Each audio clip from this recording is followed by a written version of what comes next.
విజయవాడ కార్యవర్గ సభ్యుల ప్రమాణ స్వీకారం కార్యక్రమానికి రావడం, పెద్దలు అశోక్ బాబు గారితో కలిసి రావడం చాలా ఆనందంగా ఉంది. ఎందుకంటే విజయవాడ ఛాంబర్ ఆఫ్ కామర్స్ అంటే ఒకప్పుడు రాష్ట్రంలోనే అత్యంత ప్రతిష్టాత్మక సంస్థగా ఉండేది. రాష్ట్ర ప్రభుత్వాలు ఎటువంటి నిర్ణయాలు తీసుకున్నా విజయవాడ ఛాంబర్ ఆఫ్ కామర్స్ ద్వారా జరిగాయి. అటువంటి విజయవాడ ఛాంబర్ ఆఫ్ కామర్స్ గత ప్రభుత్వం కంప్లీట్ గా మూలను పడేసి ఎవరో ఒకళ్ళిద్దరి వల్ల చాలా హానికరంగా, చాలా డ్యామేజింగ్ గా ఉంది. అటువంటి ఛాంబర్ వాళ్ళ ఎలక్షన్లు అందరూ కలిసికట్టుగా ఉండి ప్రజాప్రభుత్వం రాగానే ఒకే బాట మీద ఉండి యునానిమస్ గా ఎలక్షన్ చేసుకున్న మొత్తం సభ్యులందరికీ ధన్యవాదాలు తెలుపుకున్నా. వాళ్ళ ప్రమాణం స్వీకారం చేసిన ప్రెసిడెంట్ గారు రవి గారికి, నరసింహరావు గారికి, వివికే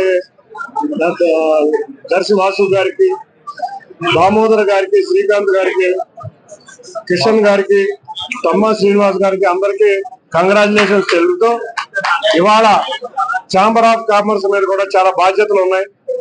వ్యాపార వర్గాలకు ఎటువంటి సమస్య వచ్చినా ప్రభుత్వం ఆదుకోవడానికి రెడీగా ఉంది. మీరు వ్యాపార వర్గాలందరినీ కలుపుకట్టుకుని వెళ్ళి మొత్తం 102 అసోసియేషన్ని కలుపుకుని వెళ్ళి వారి సమస్యలను పరిష్కరించే విషయంలో మీరు ముందుండాలని కోరుకుంటున్నాం.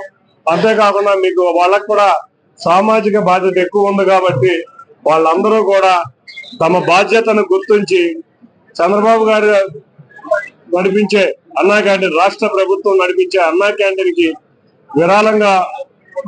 విరాళాలు ఇవ్వడం జరిగింది. ఇచ్చిన పెద్దలందరికీ కూడా ధన్యవాదాలు తెలుపుకుంటూ, విజయవాడ ఛాంబర్ ఇదివరకు ఎంత గొప్పగా ఉండేదో అదే విధంగా పయనించే దిశగా మేమందరం కలిసికట్టుగా కూర్చి విజయవాడ ఛాంబర్ యొక్క ప్రాముఖ్యతను చాటే విధంగా ఉండే విధంగా ఉండాలని అందరికీ కోరుకుంటున్నాను. ఇవాళ క్రికెట్ అంటేనే ప్రజల్లో క్రేజ్.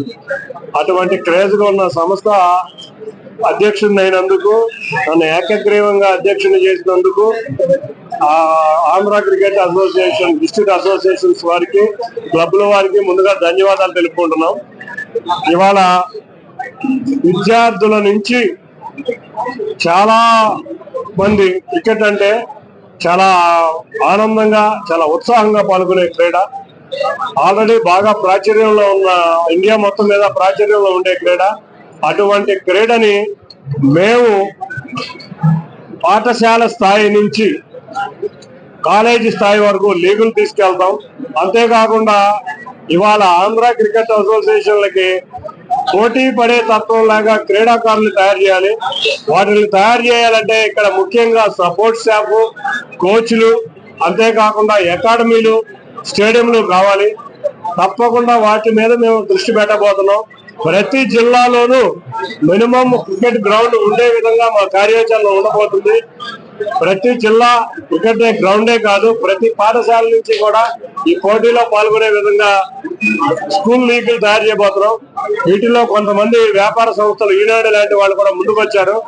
వాళ్ళ ద్వారా స్కూల్ లీగ్స్, మిగతా వ్యాపార సంస్థలు కూడా దీంట్లోకి తీసుకొచ్చి అన్ని లీగ్స్ ఉండే విధంగా ఆంధ్ర క్రికెట్ అసోసియేషన్ ని ప్రతిష్టాత్మక సంస్థగా, బీసీసీఐలో ఒక ప్రతిష్టాత్మక సంస్థగా తీసుకెళ్లే బాధ్యత మేమందరం తీసుకుని తప్పకుండా రాబోయే కాలంలో ఎక్కువ ఇంటర్నేషనల్ ప్లేయర్స్ తయారు చేసే విధంగా, అంతేకాకుండా క్రీడా సదుపాయాలు అన్ని జిల్లాల్లో అన్ని చోట్ల ఉండే విధంగా కృషి చేస్తాం.